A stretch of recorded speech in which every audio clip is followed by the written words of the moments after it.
জানিয়ে দিব আজকের বাংলার আপডেট সংবাদ। শুরুতেই সংবাদ শিরোনাম। গোপন পরিকল্পনা ফাঁস, আওয়ামী লীগকে ফেরাতে কারা কাজ করছে, থাকছে প্রতিবেদনে। লাল পাসপোর্ট ফেরত দিলেন ড ইউনূস, থাকছে প্রতিবেদনে। খলিলুর রহমানের মন্ত্রী হওয়ার মধ্য দিয়ে ইলেকশন ইঞ্জিনিয়ারিং উন্মোচন হচ্ছে, নাহিদ, থাকছে প্রতিবেদনে। জবাবদিহি ও স্বচ্ছতার অংশ হিসেবে ছায়া মন্ত্রিসভা গঠন করব, জামায়াতের আমির, থাকছে প্রতিবেদনে।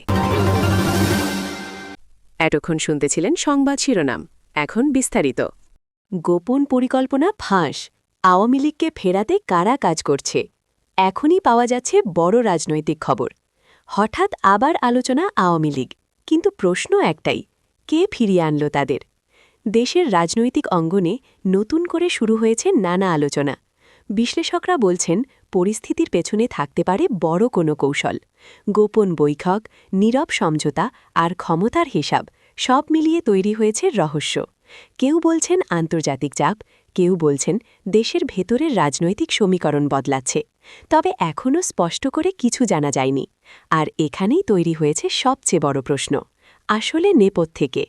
আপনার কি মনে হয় আওয়ামী লীগের এই ফিরে আসার পেছনে কার ভূমিকা থাকতে পারে? কমেন্ট করে জানাবেন। লাল পাসপোর্ট ফেরত দিলেন ড ইউনূস। সদ্যবিদায়ী অন্তর্বর্তী সরকারের প্রধান উপদেষ্টা অধ্যাপক ড মোহাম্মদ ইউনূস তার কূটনৈতিক লাল পাসপোর্ট হস্তান্তর করেছেন। ক্ষমতায় থাকা অবস্থায় তিনি প্রায় এক সপ্তাহ আগে পাসপোর্টটি জমা দেন। শুধু প্রধান উপদেষ্টাই নন, উপদেষ্টা ও উপদেষ্টার পদমর্যাদার অনেকেই ইতোমধ্যে তাদের কূটনৈতিক পাসপোর্ট ফেরত দিয়েছেন। তবে এখনও কয়েকজন উপদেষ্টা লাল পাসপোর্ট জমা দেননি। স্বরাষ্ট্র ও পররাষ্ট্র মন্ত্রণালয়ের কর্মকর্তাদের তথ্য অনুযায়ী প্রধান উপদেষ্টা সহ উপদেষ্টা এবং সমমর্যাদার প্রায় ২০ জন ইতোমধ্যে কূটনৈতিক পাসপোর্ট হস্তান্তর করেছেন। প্রধান উপদেষ্টা সপ্তাহখানেক আগে পাসপোর্ট জমা দেন।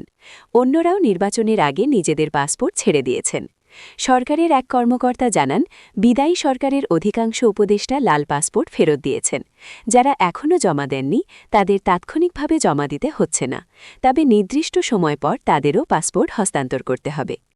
সংশ্লিষ্ট সূত্রে জানা গেছে, প্রধান উপদেষ্টা অধ্যাপক মোহাম্মদ ইউনূস ছাড়াও যারা লাল পাসপোর্ট জমা দিয়েছেন তাদের মধ্যে রয়েছেন অর্থ উপদেষ্টা ড সালেহুদ্দিন আহমেদ, স্বরাষ্ট্র উপদেষ্টা মেজর জেনারেল অবসর মোহাম্মদ জাহাঙ্গীর আলম চৌধুরী, খাদ্য ও ভূমি উপদেষ্টা আলী ইমাম মজুমদার, শিক্ষা উপদেষ্টা অধ্যাপক ড চৌধুরী রফিকুল আবরার, আইন উপদেষ্টা ড আসিফ নজরুল, গৃহায়ন ও গণপূর্তি উপদেষ্টা আদিলুর রহমান খান, বিদ্যুৎ ও জ্বালানি উপদেষ্টা মোহাম্মদ ফাউজুল কবির খান, প্রাথমিক ও গণশিক্ষা উপদেষ্টা অধ্যাপক ডাক্তার বিধান রঞ্জন রায় পোদ্দার, মুক্তিযুদ্ধ ও ত্রাণ উপদেষ্টা ফারুকে আজম বীর প্রতীক, মৎস্য ও প্রাণিসম্পদ উপদেষ্টা ফারিদা আক্তার, বাণিজ্য, বেসরকারি বিমান পরিবহন ও পর্যটন ও বস্ত্র ও পাট মন্ত্রণালয়ের উপদেষ্টা শেখ বশিরউদ্দিন, নৌপরিবহন উপদেষ্টা এম শাখাওয়াত হোসেন, তথ্য ও সম্প্রচার ও পরিবেশ উপদেষ্টা সৈয়দা রিজওয়ানা হাসান, মহিলা ও শিশু বিষয়ক ও সমাজ কল্যাণ মন্ত্রণালয়ের উপদেষ্টা শারমিন এস মুর্শিদ,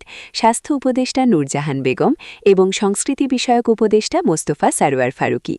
এছাড়া প্রধান উপদেষ্টার আন্তর্জাতিক বিষয়ক বিশেষ দূত লুৎফে সিদ্দিকী এবং ডাক, টেলিযোগাযোগ ও তথ্য প্রযুক্তি বিষয়ক বিশেষ সাহায্যক ফয়েজ আহমেদ তৈয়ব বর্তমানে দেশের বাইরে অবস্থান করছেন, লাল পাসপোর্ট জমা দিয়েছেন।